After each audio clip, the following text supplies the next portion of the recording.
Hello students and welcome to PY Learning Academy. In this video we are going to discuss about chapter 1 of 7th class, that is nutrition in plants. First of all, let's start with the very first word of the lesson, that is nutrition. Now what is the meaning of nutrition? What does nutrition mean? As you see, I have written this definition: the process by which a living organism assimilates food and uses it for its growth and repair or replacement of tissues. यानी कि nutrition वो एक process है जिसमें एक animal या कोई भी एक लिविंग ऑर्गेनिज्म जो है, चाहे वो ह्यूमन बींग्स हैं, चाहे एनिमल्स हैं, चाहे प्लांट्स हैं, वो अपने उस फूड को अपनी बॉडी में कैसे यूटिलाइज करते हैं, उस फूड में से जो न्यूट्रिएंट्स उनको चाहिए. Just remember this word nutrients. I will tell you about this word after I finish with this definition.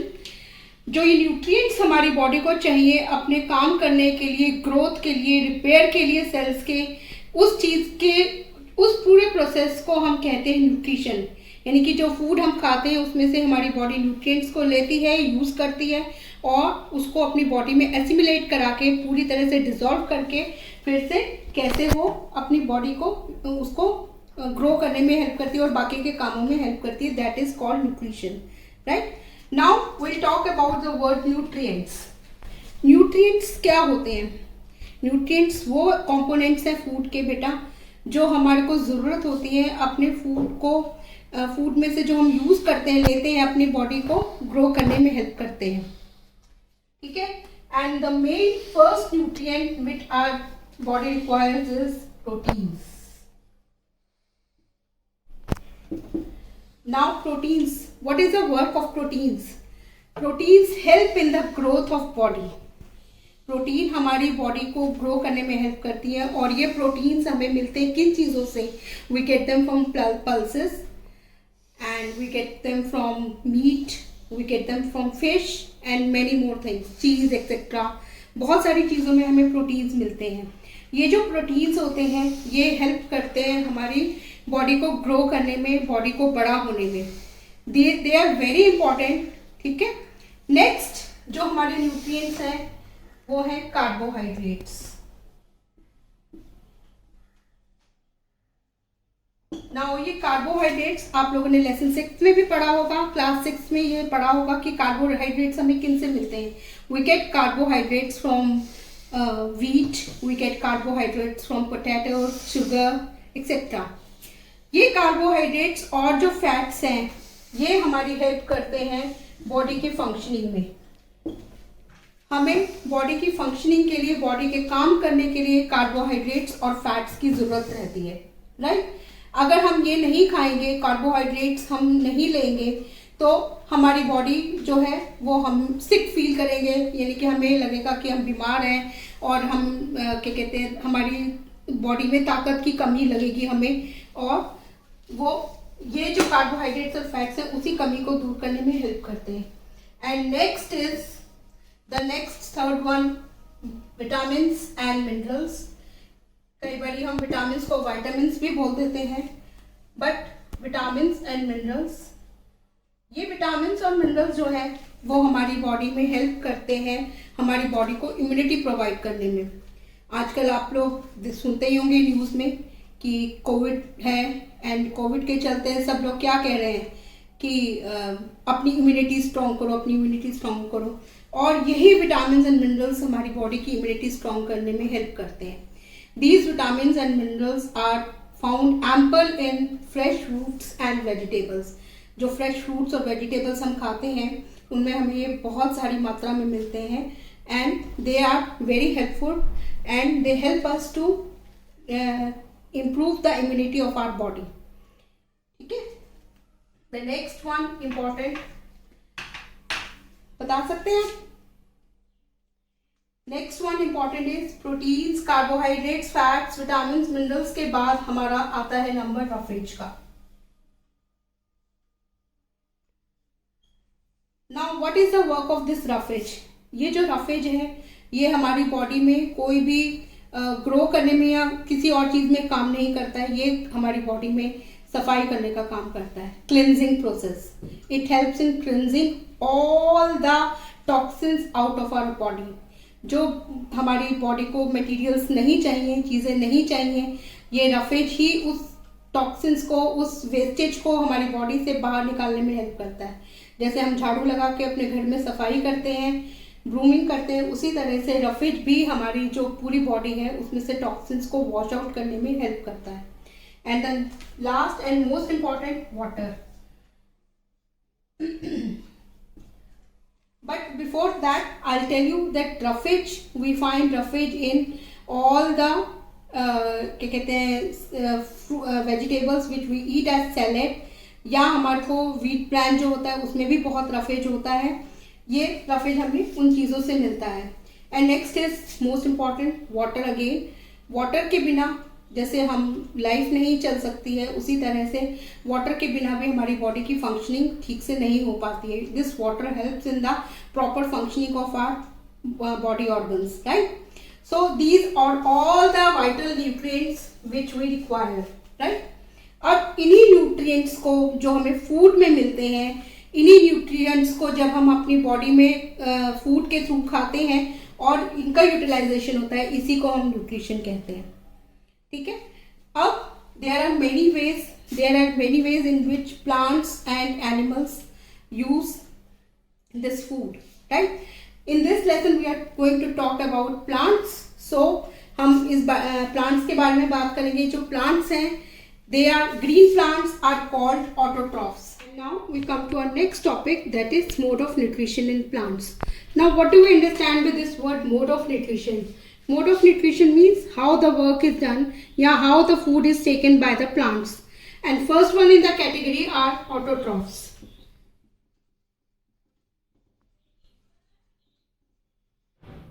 Now what are autotrophs? Autotrophs, auto से हमें क्या समझ में आता है? ऑटो मीन्स अपने आप। सो जो ग्रीन प्लांट्स हैं इनको हम ऑटोट्रॉफ्स कहते हैं, क्योंकि सिर्फ ग्रीन प्लांट्स में ये एबिलिटी होती है कि वो अपना खाना खुद बना सके। जो ग्रीन प्लांट्स हैं उनके अंदर जो लीव्स होती हैं, जो ग्रीन कलर की होती हैं, आपको मालूम है वो ग्रीन कलर की क्यों होती है? क्योंकि उनके अंदर क्लोरोफिल होता है, पिगमेंट, जो उसको ग्रीन कलर प्रोवाइड करता है। और लीव्स जो हैं अपने जो फूड बनाती हैं फोटोसिंथेसिस के प्रोसेस से, जिसको हम नेक्स्ट टॉपिक में डिस्कस करेंगे डिटेल्स में। तो ग्रीन प्लांट्स जो हैं वो ऑटोट्रॉफ्स कहलाते हैं, क्योंकि वो अपना खाना अपनी बॉडी में खुद बनाते हैं। नेक्स्ट कैटेगरी आती है हेटेरोट्रॉफ्स की। हेटेरोट्रॉफ्स, और हेटेरोट्रॉफ्स के बारे में बताने से पहले मैं आपको बता दूंगी कि क्योंकि ये ग्रीन प्लांट्स अपना खाना खुद बनाते हैं, इसलिए इनके मोड ऑफ न्यूट्रिशन को कहते हैं autotrophic mode of nutrition.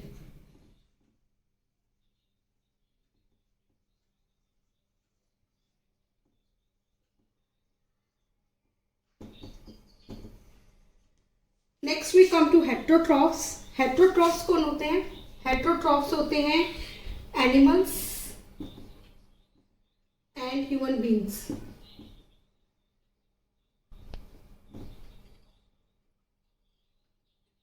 Animals and human beings को हम हेटेरोट्रॉफ्स इसलिए कहते हैं क्योंकि वो अपना खाना खुद नहीं बना सकते, वो ग्रीन प्लांट्स पे डिपेंड करते हैं अपने फूड के लिए। अब ये जो एनिमल्स और ह्यूमन बींग्स हैं, ये डायरेक्टली या इनडायरेक्टली डिपेंड करते हैं इन्हीं ग्रीन प्लांट्स पे। डायरेक्टली कैसे, मैं आपको बताती हूँ। जैसे स्मॉल एनिमल्स हैं लाइक डियर,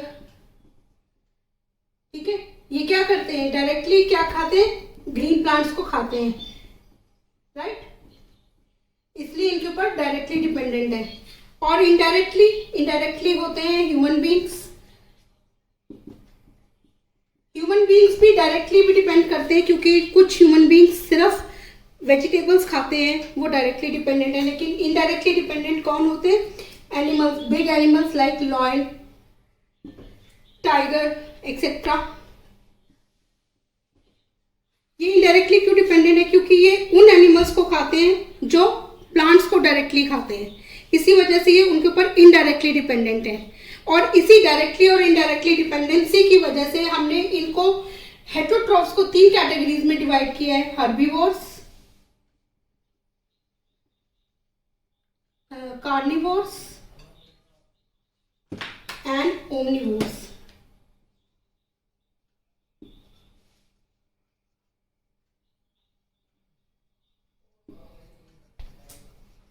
हर्बीवोर्स वो जो सिर्फ प्लांट्स खाते हैं।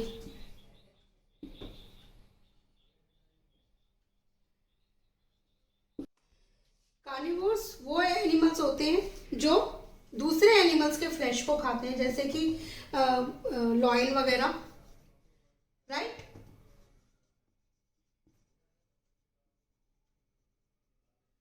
और ओमनिवोर्स कौन होते हैं? ओमनिवोर्स वो होते हैं जो बोथ फ्लैश भी खाते हैं और प्लांट्स को भी खाते हैं।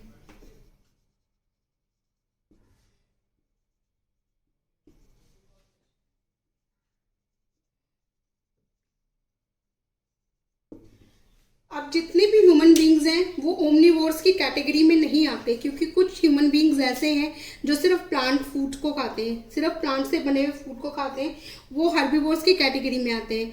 ओमनिवोर्स की कैटेगरी में वो वाले ह्यूमन बींग्स आते हैं जो प्लांट्स को भी खाते हैं और मीट फ्लैश वगैरह भी खाते हैं, इसलिए उनको ओमनिवोर्स कहा जाता है। जो एनिमल्स है वो कार्निवोर्स या ओमनिवोर्स की कैटेगरी में भी आ सकते हैं, हर्बीवोर्स की कैटेगरी में भी आ सकते हैं, लेकिन जो खाली फ्लैश खाते हैं उनको हम ओमनिवोर्स नहीं कहते, उनको हम सिर्फ कार्निवोर्स कहते हैं, राइट।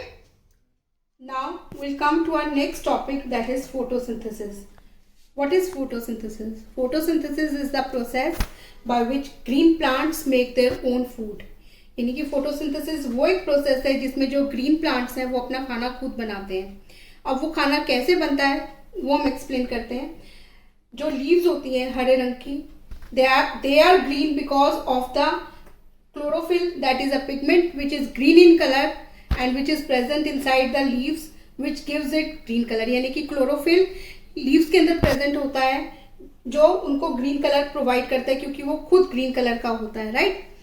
अब ये जो लीव्स हैं इनकी लीव्स के ऊपर होते हैं stomata which are very small pores, small छोटे छोटे छिद्र होते हैं। अगर आप लीव को चेक करेंगे आप पाएंगे उसमें यू कैन सी दो small pores which are called stomata.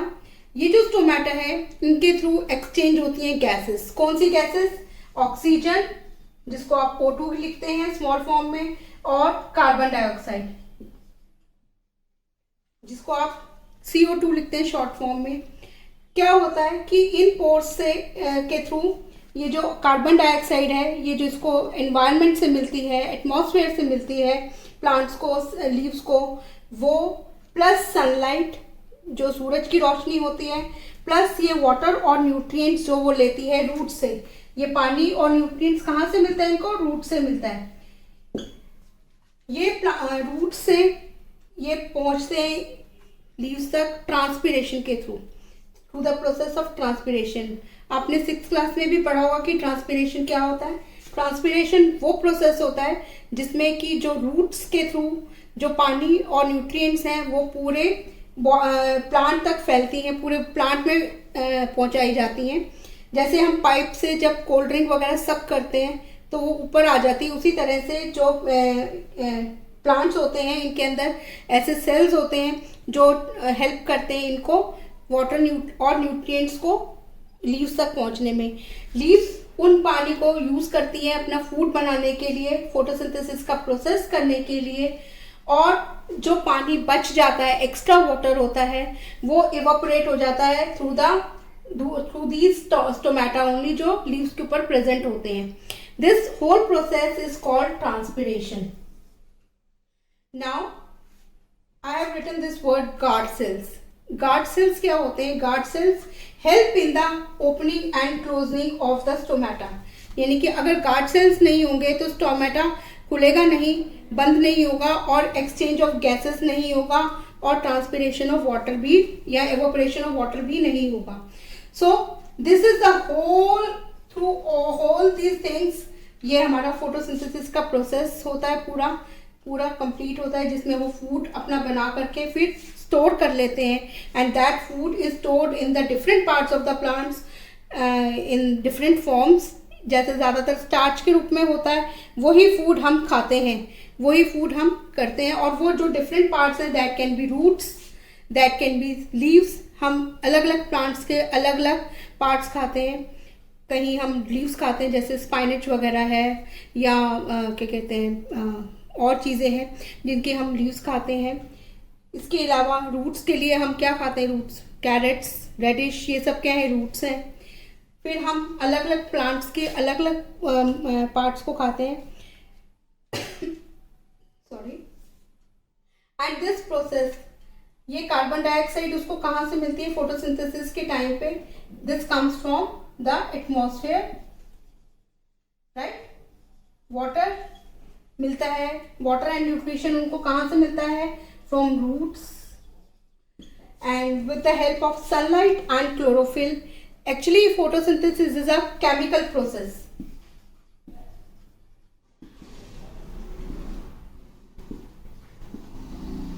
इस प्रोसेस में जो हमारी ये सारी सनलाइट और ये सब चीज़ें हैं, ये चेंज होती हैं and they come out in the form of carbohydrates or starch, which I have already told you, and plus the byproduct is oxygen, जो हम इनहेल करते हैं। तो this is the whole process of photosynthesis. This is the way the green plants make their own food. Okay, now we come to our next topic, that is cells. Cells जो होते हैं, they are called the building blocks of a body. क्या कहते हैं इनको? Building blocks. Building blocks क्यों कहते हैं? क्योंकि जो सेल्स हैं ये सबसे छोटे यूनिट होते हैं हमारी बॉडी के, और इन्हीं सेल्स को जब बहुत सारे सेल्स एक जैसे इकट्ठे हो जाते हैं, then they make a tissue, और फिर टिश्यू से हमारे बॉडी के ऑर्गन्स बनते हैं। अब ये जो सेल्स हैं ये ब्रिक्स की तरह होते हैं। जैसे आपने देखा किसी भी बिल्डिंग में ब्रिक्स होती हैं जिससे दीवारें बनाई जाती हैं, तो बेसिकली जो सेल्स हैं वो भी उन्हीं की तरह होते हैं, सबसे छोटा यूनिट होते हैं उसका, बॉडी का। ये जो सेल्स हैं ये इनका बहुत बड़ा फंक्शन होता है हमारी बॉडी में। जितने भी ऑर्गेनल्स हैं और ऑर्गन्स हैं वो सब सेल्स के बने होते हैं, और सेल्स ही उनको हेल्प करते हैं। जो उसके अंदर छोटे छोटे ऑर्गेनल्स होते हैं वो हेल्प करते हैं सारे फंक्शंस परफॉर्म करने में बॉडी के। फर्स्ट ऑफ ऑल हम बात करेंगे, ये एक मैंने सेल का स्ट्रक्चर बना रखा है। सबसे पहले है इसकी सेल मेम्ब्रेन। जो प्लांट सेल्स होते हैं उनमें दो वॉल्स होती हैं। एक फर्स्ट ऊपर वाली वॉल होती है सेल वॉल, और अंदर होती है सेल मेम्ब्रेन। लेकिन एनिमल सेल्स में वो सेल वॉल नहीं होती है। एनिमल सेल्स में सिर्फ सेल मेम्ब्रेन होती है। तो ये सेल मेम्ब्रेन है जो हेल्प करती है किसी भी गैसेस के एक्सचेंज में या न्यूट्रिएंट्स के एक्सचेंज में हेल्प करती है सेल के अंदर और सेल के बाहर। ये न्यूक्लियस है, न्यूक्लियस काम करता है सेल डिवीजन में, ग्रोथ में, बड़ा होने में, सेल को बड़े नंबर इंक्रीज करने में हेल्प करता है। साइटोप्लाज्म जो होता है ये एक जेली लाइक स्ट्रक्चर होता है जो हर सेल में प्रेजेंट होता है, और ये जो साइटोप्लाज्म है ये मूवमेंट वगैरह में हेल्प करता है, ट्रांसपोर्टेशन में हेल्प करता है। अब इनकी नंबर ऑफ सेल्स कितने हैं किसी भी ऑर्गेनिज्म में, उसके ऊपर हमने डिवाइड किया है इनको यूनिसेलुलर और मल्टीसेलुलर में।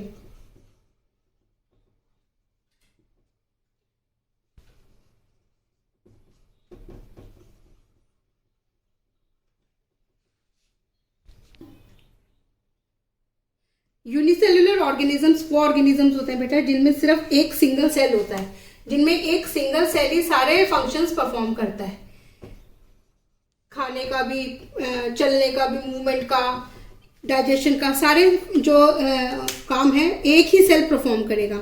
लेकिन जो मल्टीसेलुलर ऑर्गेनिजम्स होते हैं उसमें मोर देन वन सेल्स होते हैं, और सारे सेल्स जो होते हैं वो अपना स्पेसिफिक काम करते हैं, राइट। उसमें अलग अलग सेल्स अलग अलग अपना काम करते हैं, इसीलिए उनको हम मल्टीसेलुलर ऑर्गेनिजम्स कहते हैं। Next topic that is synthesis of plant food other than carbohydrates. हमने अभी तक पढ़ा बेटा कि कार्बोहाइड्रेट्स को सिंथेसाइज करते हैं plants, green plants, through the process of photosynthesis. अब ये कार्बोहाइड्रेट्स ये किसके बने होते हैं?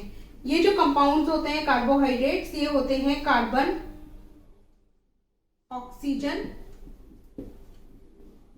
और हाइड्रोजन के, ठीक है। कार्बोहाइड्रेट्स से ये वाले सारे इनको मिल गए न्यूट्रिएंट जो चाहिए, लेकिन अब इनको नाइट्रोजन भी चाहिए होती है ग्रोथ के लिए, और वो प्रोटीन्स जो हैं वो नाइट्रोजन से बनते हैं, ठीक है। अब लेकिन एज वी ऑल नो कि नाइट्रोजन तो बहुत सारी है, हमारे अबंडेंस में है, हमारे एटमॉस्फेयर में बहुत सारी है, लेकिन इस नाइट्रोजन को प्लांट्स एज नाइट्रोजन यूटिलाइज नहीं कर सकते, और इसीलिए जो नाइट्रोजन को यूटिलाइज करने के लिए जो प्लांट्स के रूट्स होते हैं उसमें बैक्टीरिया होते हैं, वो बैक्टीरिया उस नाइट्रोजन को नाइट्रोजन के कंपाउंड्स में चेंज करती है। ठीक है, और उसके बाद जो नाइट्रोजन के कंपाउंड्स हैं उनको प्लांट्स अपने ग्रोथ के लिए यूज कर लेते हैं और इस तरह से उनको प्रोटीन्स और फैट्स इस तरह से वो सिंथेसाइज कर सकते हैं अलग तरीके से। ठीक है, ये उन्हें तरीका है उनका सिंथेसाइज करने का, प्रोटीन्स, फैट्स वगैरह और ये सब। अब नेक्स्ट है हमारा नेक्स्ट टॉपिक है पैरासाइट्स एंड होस्ट। ये जो पैरासाइट है आपने देखा होगा कि जैसे पैरासाइट कौन होते हैं, जो हमारा न्यूट्रिएंट्स को यूज करते हैं हमारी बॉडी में रह करके। इसी तरह से जो हमारे ह्यूमन बींग्स में आपने देखा होगा कि बालों में बच्चों के नॉर्मली चिल्ड्रन के क्या होता है, लाइस आ जाती हैं और वो क्या करती है, लाइस हमारा ब्लड को सक करके एंड ग्रो करती हैं। ठीक है, इसी तरह से ये जो पैरासाइट वाला प्लांट है इसको हम कैस्कटा भी कहते हैं या अमरबेल भी कह देते हैं हिंदी में। ये जो प्लांट है ये क्या करता है, ये क्योंकि खुद अपना फूड सिंथेसाइज नहीं कर सकता, इस वजह से एक दूसरे प्लांट के ऊपर ये ग्रो करता है। ठीक है, और जब जिस प्लांट के ऊपर ग्रो करता है उसको हम कहते हैं होस्ट।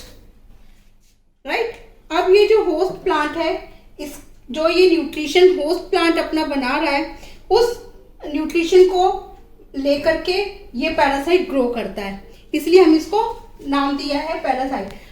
ठीक है, नेक्स्ट आते हैं हम कैटेगरी है इंसेक्टिवोरस प्लांट्स की। इंसेक्टिवोरस प्लांट्स क्या करते हैं, ये प्लांट्स जो है इंसेक्ट्स को खाते हैं। जैसे कोई इंसेक्ट उस प्लांट के पास आता है और ये प्लांट उसको सेंस करके उसको कर लेता है, और इसके एग्जाम्पल है पिचर प्लांट। ये प्लांट जो है पिचर की तरह बना होता है, इसके नाम के अकॉर्डिंग ये पिचर की तरह होता है, जैसे जार होता है या जग होता है।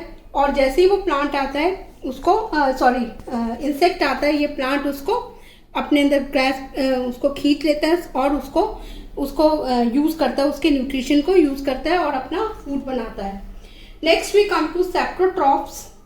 ठीक है, सेप्रोट्रॉफ्स क्या होते हैं, इनका जो वर्किंग है थोड़ा सा डिफरेंट है। ये एग्जाम्पल है इसका फंगस, या आपको उसको फंगी भी कहते हैं। ये क्या करते हैं, ये जो भी डेड और डिकेइंग मैटर होता है, कौन सा matter, dead and decaying,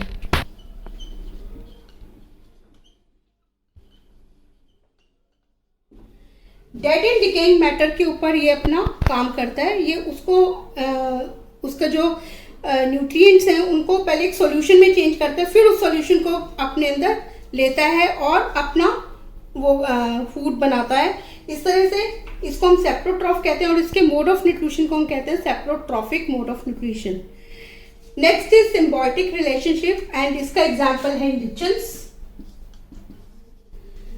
now what do we mean by symbiotic relation. Symbiotic relationship वो होता है रिलेशनशिप जिसमें दो अलग अलग तरीके के ऑर्गेनिजम्स जो है वो साथ रहते हैं और एक दूसरे की हेल्प करते हैं। एक फूड और शेल्टर, एक फूड प्रोवाइड करता है और एक शेल्टर प्रोवाइड करता है, उसको फूड को बनाने का काम करता है। इसमें एक एल्गे और एक फंगस साथ में रहते हैं।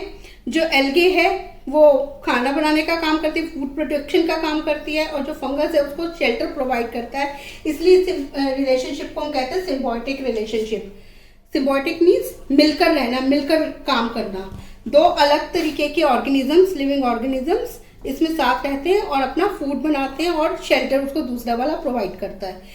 ओके चिल्ड्रन, अब हम आते हैं इस चैप्टर के लास्ट टॉपिक पे, that is how nutrients are replenished in the soil. But before I start with this topic, मैं आपसे एक ही बात कहूँगी कि अगर आप इस वीडियो से जुड़े हुए हैं अब तक और आपको ये वीडियो पसंद आया है तो इसको लाइक करना, शेयर करना और सब्सक्राइब करना ना भूलें, और अपने बेल नोटिफिकेशन को ऑल पे सेट कर दीजिए ताकि जैसे हम नेक्स्ट वीडियो लॉन्च करें आपको एकदम से नोटिफिकेशन मिल जाए। ठीक है, और अपने कमेंट्स लिखना ना भूलिए। अगर आपको कोई चीज़ इसमें नहीं अच्छी लगी है, मेरे समझाने का तरीका नहीं पसंद आया, तो आप कमेंट्स में ज़रूर लिखिए ताकि हम उसको नेक्स्ट वीडियो में और बेटर कर सकें और हम आपके लिए और अच्छे से टॉपिक्स को प्रिपेयर कर सकें। So now we come to our last topic, that is how nutrients are replenished in the soil. मैंने आपको पहले ही बताया कि हमारे एनवायरनमेंट में नाइट्रोजन बहुत ज़्यादा एबंडेंस में है, लेकिन जो प्लांट्स हैं वो उस नाइट्रोजन को यूटिलाइज नहीं कर सकते एज नाइट्रोजन, राइट।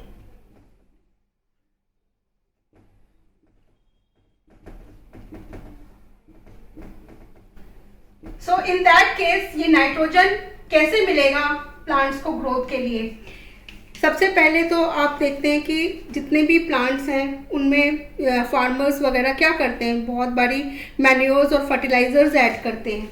ये मैन्योर्स और फर्टिलाइजर्स क्या करते हैं? मैन्योर्स और फर्टिलाइजर्स जो हैं वो सॉइल को प्रोवाइड करते हैं, जितने न्यूट्रिएंट्स उसके लिए रिक्वायर्ड होते हैं वो प्रोवाइड करते हैं और उनकी डेफिशिएंसी को कम करते हैं, ताकि सॉइल की फर्टिलिटी भी मेंटेन रहे और सॉइल की क्वालिटी भी मेंटेन रहे। अब ये जो नाइट्रोजन है, मैंने जैसे आपको पहले भी बताया कि नाइट्रोजन को एज नाइट्रोजन प्लांट्स नहीं यूटिलाइज कर सकते, उसको चाहिए होते हैं नाइट्रोजन के कंपाउंड्स, और यही नाइट्रोजन के कंपाउंड्स बनाते हैं जो उनकी रूट्स होती हैं लेग्यूमिनस प्लांट्स की, खास करके बैक्टीरिया उसमें प्रेजेंट होते हैं जिनका नाम है राइजोबियम। वो क्या करते हैं, प्लांट्स के अंदर जो नाइट्रोजन है, जो एयर में नाइट्रोजन है, उसको नाइट्रोजन कंपाउंड्स में चेंज करते हैं, उसको सॉल्युबल नाइट्रोजन में चेंज करते हैं, जिससे कि आराम से जो प्लांट्स हैं अपना नाइट्रोजन से कंपाउंड्स बना सकें और उसको यूटिलाइज कर सकें। तो इस तरह से जो न्यूट्रिएंट्स हैं वो रिप्लेनिश होते हैं सॉइल में और हमारी सॉइल की डेफिशिएंसी ख़त्म होती है, और इसी तरह से हमारे प्लांट्स भी ग्रो करते हैं। जितने भी लेग्यूमिनस प्लांट्स हैं उसमें ये बैक्टीरिया आपको पाया जाता है, और इसीलिए जितने भी हमारे जिसको आप दाल कहते हैं एग्जैक्टली हिंदी में, वो उन दाल्स में सबसे ज़्यादा क्या पाए जाते हैं? प्रोटीन्स पाए जाते हैं। वो इसीलिए क्योंकि प्रोटीन्स जो बनते हैं वो नाइट्रोजन से बनते हैं और ये राइजोबियम उनको बनाने में हेल्प करता है। तो thank you for watching this video. With this we come to an end of this video. आप हमें कमेंट्स करके बताइए कि आपको कैसा लगा हमारा पढ़ाने का तरीका। अगर इसमें कोई भी चेंजेस चाहते हैं आप, तो हम उनको कोशिश करके करेंगे, आगे इम्प्रूव करेंगे। आप हमें इंस्टा पे भी फॉलो कर सकते हैं, हमारा अकाउंट है @PY Learning Academy। आप हमें अपनी क्वेरीज भी पोस्ट कर सकते हैं, आप इंस्टा पे भी कर सकते हैं, ईमेल पे भी कर सकते हैं। हम कोशिश करेंगे जल्दी से जल्दी आपकी क्वेरीज को आंसर बैक करें और आपको बेटर अंडरस्टैंडिंग दे सकें। Thank you.